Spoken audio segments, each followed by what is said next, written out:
Educational activities Bengali চ্যানেলে তোমাদের সকলকে স্বাগত। এই ভিডিওটিতে আমরা ক্লাস 8-এর কোষে দেখি 12 অর্থাৎ মিশ্রণ চ্যাপ্টারের যে এক্সারসাইজে অঙ্কগুলো আছে সেগুলো সলভ করছিলাম। তো আজকে 5 থেকে স্টার্ট করব। আগের ভিডিওতে আমরা 4 অবধি অঙ্ক সলভ করেছিলাম, আজকে 5 থেকে স্টার্ট করছি। যদি আগের ভিডিওটি না দেখে থাকো ডেসক্রিপশনে গিয়ে সেখান থেকে দেখে নিতে পারো, আমি লিঙ্ক দিয়ে রাখবো, অথবা উপরের আই বাটনে ক্লিক করে সেখান থেকেও দেখে নিতে পারো। দেখো 5-এর অঙ্কটা কি বলছে। এক ধরনের জার্মান সিলভারের তামা, দস্তা ও নিকেলের পরিমাণের অনুপাত 4:3:2। এই ধরনের 54 কিগ্রা জার্মান সিলভারে আর কত কিগ্রা দস্তা মেশালে সেই পরিমাণের অনুপাত 6:5:3 হবে, হিসাব করে লিখি। এই অঙ্কটা আগের অঙ্কগুলো থেকে একটু অন্যরকম, কারণ এখানে 3টে জিনিসের অনুপাত বলে দিয়েছে। আগের যতগুলো অঙ্ক করেছি 2টো জিনিসেরই অনুপাত ছিল ওখানে বলা। তো দেখে নিয়ে অঙ্কটা কী করে সলভ করব। জার্মান সিলভারের পরিমাণ বলেছে 54 কিগ্রা।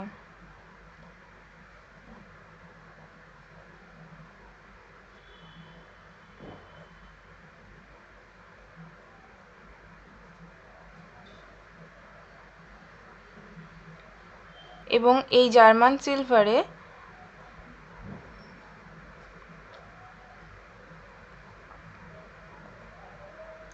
তামা, দস্তা আর নিকেলের পরিমাণের অনুপাত বলেছে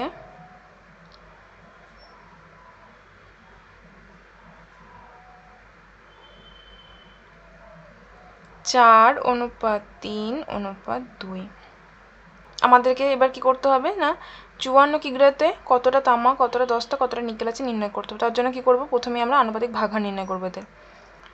অতএব জার্মান সিলভারে তামার আনুপাতিক ভাগহার, তামা, দস্তা, নিকেল। তো এখানে প্রথমে তামা আছে আর এখানে অনুপাতগুলোর মধ্যে প্রথমে কি আছে 4, তার মানে তামার জন্য 4 বাই মোট কত হবে 4 + 3 + 2 সমান 4/9। জার্মান সিলভারে দস্তার আনুপাতিক ভাগহার সমান, দস্তার জন্য কত হবে তাহলে 3/4 + 3 + 2 সমান 3/9। ও জার্মান সিলভারে নিকেলের আনুপাতিক ভাগহার,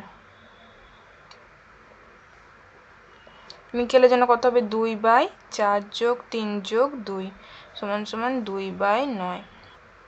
অতএব 54 কিগ্রা জার্মান সিলভারের তামা আছে সমান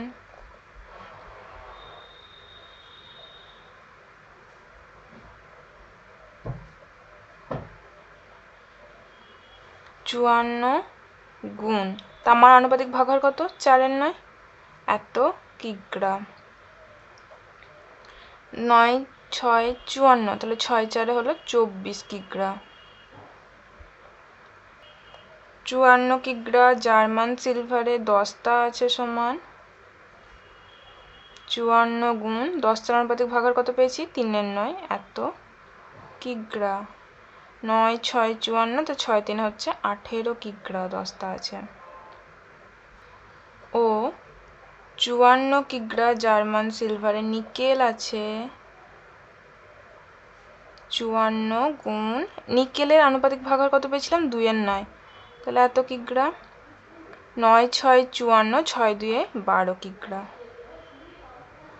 তাহলে 54 কিগ্রা জার্মান সিলভারে যখন তামা, দস্তা আর নিকেলের অনুপাতটা ছিল 4:3:2, তখন আমরা কি দেখতে পেলাম, তামা আছে 24 কিগ্রা, দস্তা আছে 18 কিগ্রা আর নিকেল আছে 12 কিগ্রা। এবার বলেছে আর কতটা দস্তা মেশালে এই অনুপাতটা পাল্টে গিয়ে হবে 6:5:3। আরও x কিগ্রা দস্তা মেশালে তামা, দস্তা আর নিকেলের অনুপাত হবে 6:5:3। এই অবধি আমরা আগের অঙ্কগুলোতে সেমভাবেই করেছি, এরপরে একটু আলাদা হবে। এখন নতুন মিশ্রণ কেন বলছি না, আগেরটা তো চেঞ্জ হয়ে গেছে, আর জার্মান সিলভারটাকে মিশ্রণ কেন বলছি, যেহেতু ওখানে 3টে জিনিস মেশানো আছে, বা নতুন জার্মান সিলভারও বলতে পারো। এখানে নতুন মিশ্রণে মোট দস্তা সমান আগে ছিল কত 18, এখন এক্স মেশানো আছে, তাহলে 18 যোগ এক্স কিগ্রা। তামা আর নিকেল আগের মিশ্রণে যা ছিল এখানেও তাই আছে, তাও একবার লিখে নিচ্ছি। মোট তামা 24 কিগ্রা ও মোট নিকেল সমান 12 কিগ্রা। অতএব নতুন মিশ্রণে বা নতুন জার্মান সিলভারে লিখতে পারো তামা অনুপাত 10টা অনুপাত নিকেল সমান আমরা কি লিখতে পারি, তামার জন্য কত 24 অনুপাত 10টার জন্য কত 18 যোগ এক্স অনুপাত 12। যেটা যে অর্ডারে আছে সেরকমভাবে অনুপাতটা লিখতে হবে, না হলে কিন্তু ভুল হয়ে যাবে। এখানে আমি প্রথমে 10টার পরিমাণটা নির্ণয় করেছি, কারণ 10টাটা যেহেতু চেঞ্জ হচ্ছে, মানে 10টার সাথে মেশানো হয়েছে, তো সেজন্য লেখার সময় তোমরা কিন্তু তামা অনুপাত 10টা অনুপাত নিকেল লিখবে এবং এই অর্ডারেই লিখতে হবে, যে তামার জন্য যেটা সেটা প্রথমে, 10টার জন্য যেটা সেটা মাঝে এবং নিকেলের জন্যটা শেষে। ঠিক আছে, এখন আমাদের তুলনা করতে হবে, তো আমরা দুটো করে অনুপাত নিয়ে তুলনা করব, হয় এইটা নেবো কিংবা এই দুটো নেবো। যদি এইটা নিই, অর্থাৎ তামার 10টার অনুপাত নিয়েছি, সুতরাং এখানেও আমরা তামার 10টার অনুপাতটা নেব, দিয়ে তারপর তুলনা করব। কিংবা যদি 10টা আর নিকেলটা নিই, মানে এই দুটো নিই, 10টা নিকেলটা নিয়ে তারপরে তুলনা করব। এখানে তামা আর 10টা নিলাম, ওখানে 10টা নিকেল নিলাম, হবে না। আবার এখানে তামা আর নিকেল নিলাম, মানে প্রথমটা শেষেটা নিলাম, এখানেও সেমই নিলাম, প্রথম শেষটা হবে না, কেননা 10টা যেহেতু আমাদের নির্ণয় করতে হবে, সুতরাং 10টাকে আমাদের এখানে রাখতেই হবে। তাহলে আমি এখানে তামা আর 10টা দিয়ে করছি, তোমরা বাড়িতে এই 10টা নিকেল দিয়ে করে দেখবে অঙ্কটা হয় কিনা। শর্তে 24/18 যোগ এক্স সমান সমান 6/5। এবার আমরা কোনাকুনি গুণ করব, তাহলে 5 গুণ 24 সমান সমান 6 গুণ 18 যোগ 6 গুণ এক্স, বা সাইড চেঞ্জ করে লিখছি, তাহলে এদিকে হলে 6x যোগ 18 গুণ 6 করলে হবে 108 সমান সমান 24 গুণ 5 করলে হচ্ছে 120। এখানে ডান দিকটাকে বাঁ দিকে লিখলাম আর বাঁ দিকটাকে ডান দিকে লিখলাম, পুরোটাকে যেহেতু চেঞ্জ করেছি সেজন্য সাইনে চেঞ্জ করিনি। বা 6x সমান সমান 120 বিয়োগ 108 সমান সমান 12, বা x সমান সমান 12/6 সমান সমান 2 সমান পেয়েছি 2, অর্থাৎ আরও 2 কিগ্রা 10টা মেশালে ওই অনুপাতটা পাবো আমরা। 54 কিগ্রা জার্মান সিলভারে আর 2 কিগ্রা 10টা মেশানো হলে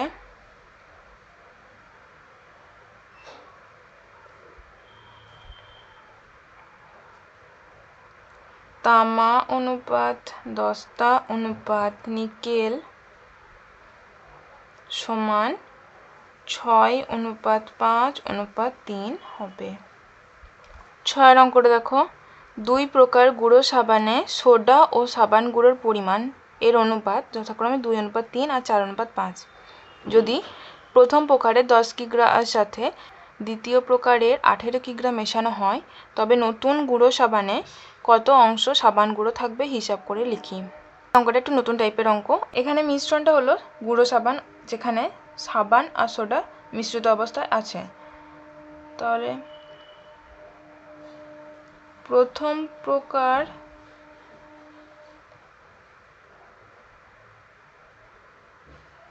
গুঁড়ো সাবানের পরিমাণ 10 কিগ্রা, এটাই বলেছে যে 10 কিগ্রা নেওয়া হয়েছে। প্রথম প্রকার গুঁড়ো সাবানে সোডা অনুপাত সাবান গুঁড়ো সমান 2:3। তাহলে আমাদের নির্ণয় করতে হবে যে এই 10 কিগ্রার মধ্যে কতটা সোডা আছে কতটা সাবান গুঁড়ো আছে, তার জন্য আমাদের আনুপাতিক ভাগাহার নির্ণয় করতে হবে। অতএব সোডার আনুপাতিক ভাগাহার, সোডার জন্য কত 2/2 যোগ 3 সমান সমান 2/5, ও সাবান গুঁড়োর আনুপাতিক ভাগাহার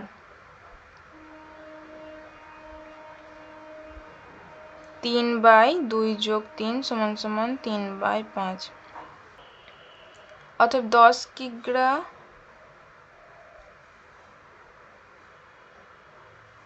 গুঁড়ো সাবানে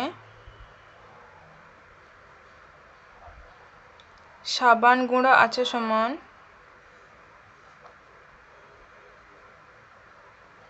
10 গুণ সাবান গুঁড়োর আনুপাতিক ভাগাহার কত ছিল 3/5 এত কিগ্রা। 5 2 10 সমান সমান 6 কিগ্রা। এখানে আমরা শুধুমাত্র সাবান গুঁড়োর পরিমাণটাই নির্ণয় করব, কেননা আমাদের অ্যান্সার চেয়েছে সাবান গুঁড়ো কত অংশ থাকবে, সোডার পরিমাণ কিছু চাইনি। সেম ভাবে আমরা দ্বিতীয় প্রকার মিশ্রণেও কতটা সাবান গুঁড়ো আছে নির্ণয় করে নেব। দ্বিতীয় প্রকার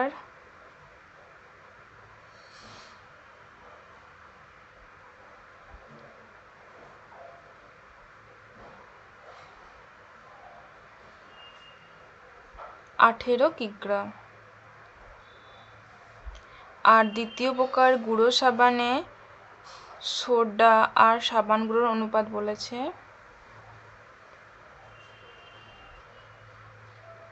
4:5। অতএব সোডার আনুপাতিক ভাগাহার 4/4 + 5 = 4/9 ও সাবান গুঁড়োর আনুপাতিক ভাগাহার 5/4 + 5 = 5/9। অতএব 18 কিগ্রা গুঁড়ো সাবানে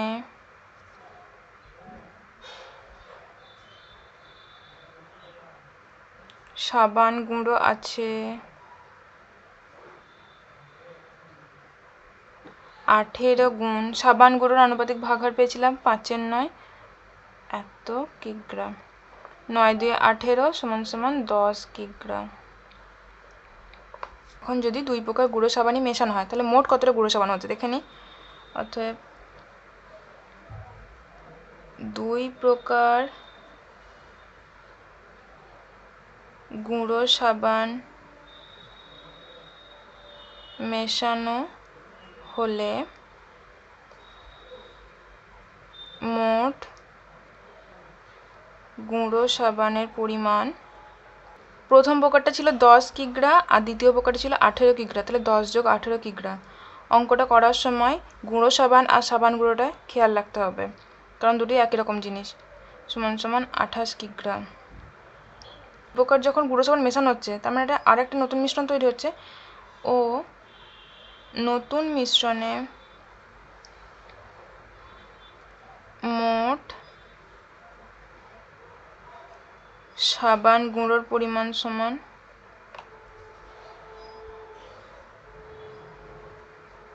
প্রথম প্রকারটায় পেয়েছিলাম 6 কিগ্রা, দ্বিতীয় প্রকারটায় পেয়েছিলাম 10 কিগ্রা, তাহলে 6 + 10 কিগ্রা সমান সমান 16 কিগ্রা। নতুন গুঁড়ো সাবানে, নতুন গুঁড়ো সাবান কেন বলছে, যেহেতু দুটো প্রকার মিশিয়ে নিয়েছে, সাবান গুঁড়ো থাকবে কত হবে 16 / মোট পরিমাণ 28, 4 4 16, 4 7 28 সমান এত অংশ সমান সমান 4/7 অংশ। অতএব নতুন গুঁড়ো সাবানে 4/7 অংশ সাবান গুঁড়ো থাকবে।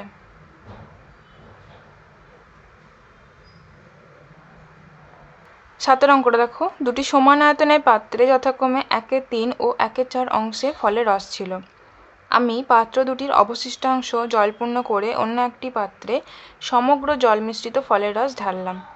নতুন পাত্রে ফলের রস ও জলের পরিমাণের অনুপাত কত হবে হিসাব করে লিখি। এখানে সমান আয়তনে দুটো পাত্র নিয়েছে, তারপরে প্রথম পাত্রে 1/3 অংশ ফলের রস রেখেছে আর দ্বিতীয় পাত্রে 1/4 অংশ ফলের রস রেখেছে। বাকি অংশটা মানে মোট অংশ তো 1 অংশ, তাহলে বাকি অংশটাতে জল দিয়ে ফিল আপ করে দিয়েছে। এরপরে কি করেছে না, ওই ফলের রস মিশ্রিত জলটা নতুন একটা পাত্রে ঢেলেছে, দুটো পাত্রেরই। তাহলে এখন যে নতুন মিশ্রণটা পাওয়া গেল সেখানে ফলের রস আর জলের পরিমাণ অনুপাত কত হবে নির্ণয় করতে হবে।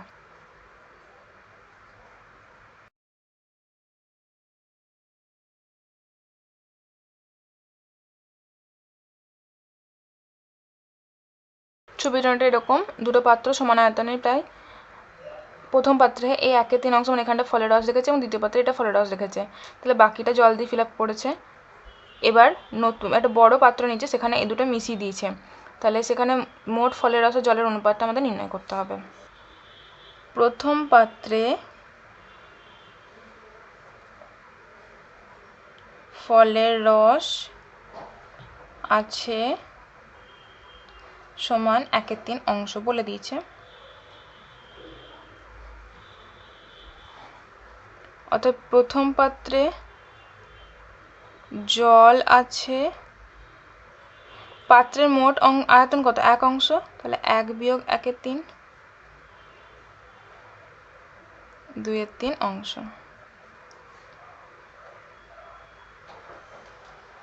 দ্বিতীয় পাত্রে ফলের রস সমান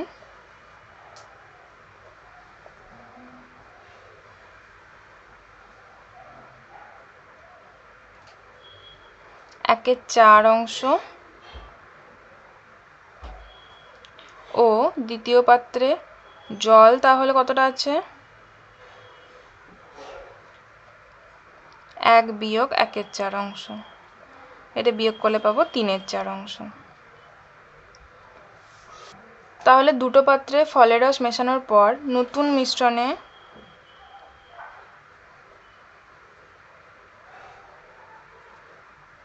মোট ফলের রস আছে সমান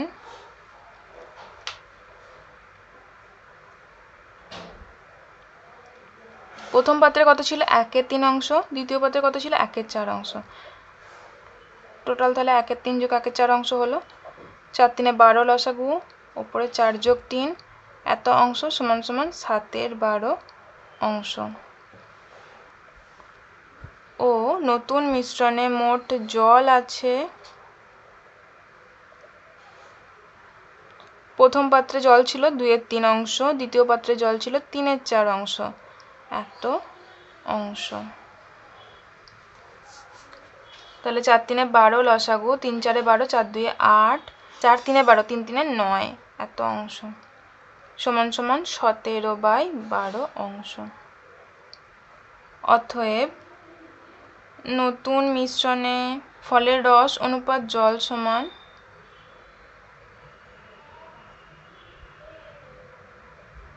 ফলের রসের পরিমাণ কত পেয়েছি? 7/12 অনুপাত জলের পরিমাণ পেয়েছি 17/12, ইজিক্যালটা আমরা লিখতে পারি 7/17। তাহলে নতুন মিশ্রণে বা নতুন পাত্রে ফলের রস আর জলের পরিমাণ অনুপাত হবে 7/17। তাহলে আজকে আমরা এই 7 অবধি অঙ্ক করে নিলাম। নেক্সট ভিডিওতে বাকি অঙ্কগুলো সলভ করব। ভিডিওটি ভালো লেগে থাকলে অবশ্যই লাইক করো, শেয়ার করো ভিডিওটিকে। যদি কোথাও বুঝতে অসুবিধা হয় অবশ্যই কমেন্টে জানিয়ে আমি হেল্প করার চেষ্টা করব। ভিডিওটি শেষ অবধি দেখার জন্য অসংখ্য ধন্যবাদ।